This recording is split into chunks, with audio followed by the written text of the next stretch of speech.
ఆయన ఏం మాట్లాడాడు క్రికెట్ బోర్డుకి సంబంధించి 50% ఫండింగ్ పాకిస్తాన్కి మన బీసీసీఐ ఇస్తోంది. ఒకసారి ఆయన ఏం మాట్లాడాడు చూద్దాం. आईसीसी की फंडिंग पे 50% चलता है और आईसीसी फंडिंग ये होती है कि वो टूर्नामेंट्स कराते हैं और उसके जो पैसे हैं वो अपने मेंबर बोर्ड्स में बांट देते हैं और वो जो आईसीसी की फंडिंग है वो 90% इंडियन मार्केट से आती है. सो हमें एक तरह से इंडिया के बिजनेस हाउसेस पाकिस्तान क्रिकेट को चला रहे हैं और कल को अगर इंडियन प्राइम मिनिस्टर ये सोच ले जी कि हम पाकिस्तान को फंडिंग नहीं देंगे तो ये क्रिकेट बोर्ड जो है ये कोलैप्स भी हो सकता है. पाकिस्तान क्रिकेट बोर्ड आईसीसी की फंडिंग पे 50% चलता है और आईसीसी फंडिंग ये होती है कि वो टूर्नामेंट्स कराते हैं और उसके जो पैसे हैं वो अपने मेंबर बोर्ड्स में बांट देते हैं और वो जो आईसीसी की फंडिंग है वो 90% इंडियन मार्केट से. రైట్, చూసారు కదండి.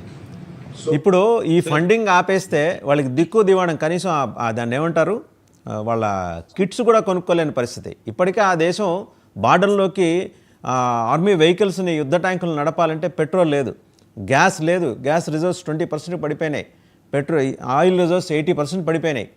ఈ పరిస్థితుల్లో వాళ్ళ బార్డర్ దాకా వస్తే ఈ ఎండాకాలంలో వాళ్ళకి తాగడానికి మంచినీళ్ళు కూడా సరఫరా చేయలేని పరిస్థితి. మరోపక్క నిన్న మొత్తం 4 రాష్ట్రాల ముఖ్యమంత్రులకి కూడా ప్రధానమంత్రి కార్యాలయం ఆయన ఆబ్సెన్స్లో డైరెక్షన్స్ ఇచ్చింది. ఎందుకంటే ఆయన ఆల్రెడీ బందీగా చేసుకుని హాస్పిటల్లో పెట్టారు. అదేదో ఆయనకి ఇబ్బంది, చెప్పుకోలేని చోట ఇబ్బంది ఏర్పడిందని అక్కడ పెట్టారు ఆయన్ని.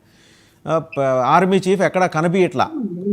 సో చూశారు కదా ఈ వ్యవహారం మొత్తం చూస్తుంటే. శివశంకర్ గారు మీకేమనిపిస్తుంది? యాక్చువల్గా వాళ్ళ అంతర్గత ఆర్థిక పరిస్థితి కానీ సామాజిక పరిస్థితి కానీ పాకిస్తాన్తో ఏం బాగాలేదండి. ప్రజల సంక్షేమం గాలికి వదిలేసింది. నాకు అనిపిస్తుంది ఏంటంటే అక్కడ ఒక డెమోక్రసీ కాన్స్టిట్యూషనల్గా పరిపాలన సాగటం లేదు. సైన్యం చేతిలోకి కీలుబొమ్మగా తయారైంది అక్కడ ప్రభుత్వం. సైన్యం మొదటి నుంచి కూడా పాకిస్తాన్లో ఉన్నటువంటి ద బిగ్గెస్ట్ డిఫెక్ట్ ఏంటంటే సైనిక పరిపాలన లేదు అంటే నామమాత్రంగా ప్రభుత్వం ఉన్నప్పటికీ సైనిక చేతిలో కీలుబొమ్మగా మారడం. ఈ పరిస్థితుల్లో వాళ్ళ ప్రజల అసంతృప్తి నుంచి డైవర్ట్ చేయడానికి వాళ్ళు వేసినటువంటి ఎత్తుగడగా నేను దాన్ని పరిగణిస్తున్నానండి. ఎందుకంటే భారత్తో విద్వేషం అయితే పాకిస్తాన్ ప్రజలు కొద్దిగా సమస్యలన్నిటి ఆలోచన నుంచి పక్కకెళ్తారన్నటువంటి ఆలోచన ఎప్పుడూ పాకిస్తాన్కి ఉంటుందండి. అందుకనే అనేక వార్లు గతంలో మనతో చేయడం కానీ ఆ విద్వేషాన్ని సజీవంగా ఉంచుతారు.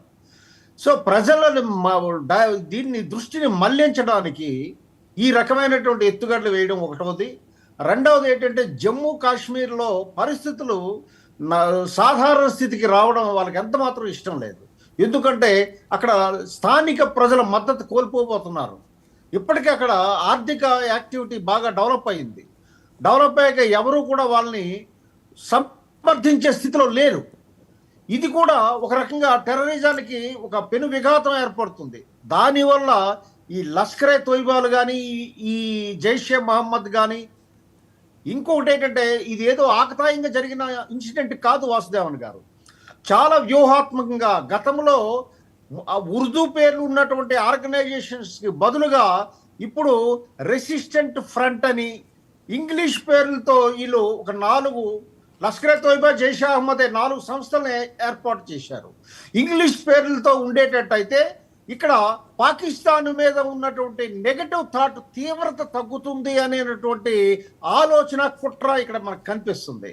వెనక నుంచి వాళ్ళే నడిపి వాళ్ళ సభ్యులు అందులో ఉండి పాక్ ఆర్మీ వాళ్ళే అందులో ట్రైనప్ ఇచ్చి ఇదంతా కూడా భారతదేశాన్ని డిస్టాబిలైజ్ చేసి వాళ్ళ తాలూకు అంతర్గత సమస్యల నుంచి ప్రజల దృష్టి మళ్లించడానికి మన దేశం తాలూకా ఆర్థికంగా ఎదుగుతుంది. మన దేశం మీకు తెలియంది కాదు, ప్రపంచంలోనే అత్యంత స్పీడ్గా ఎదిగే దేశం భారతదేశం ఆర్థిక వ్యవస్థ అని చెప్పేసి నిపుణులు చెప్తున్నారు. ఇవన్నీ కూడా వాళ్ళకు ఒక కంటగింపుగా ఉంది. భారత్ రేపు పొద్దున్న సూపర్ పవర్గా ఎదిగితే మనకు చాలా ఇబ్బంది కాబట్టి మనం నాశనం అయిపోయాం కాబట్టి ఆ దేశాన్ని కూడా నాశనం చేద్దామన్నటువంటి ఆలోచనతోటి ఆ దేశం వేసిన ఎత్తుగడ అది ఎంత మాత్రం పారవు. ఇక్కడ ఉన్నది అత్యంత బలవంతమైనటువంటి ప్రధానమంత్రి. నేషనల్ అఫైర్స్లో కానీ ఇంటర్నేషనల్ అఫైర్స్లో కానీ ప్రపంచ దేశాల్లో దృష్టిలో కానీ అత్యంత బలవంతమైనటువంటి వ్యక్తి ప్రధానమంత్రిగా ఉన్నారు. ఆయన వెంట ప్రతి ఒక్క ప్రజలు కూడా ఉంటారు, పార్టీలు కూడా ఉండి తీరాలి. ఇది ఇంటర్నల్ సెక్యూరిటీకి సంబంధించింది.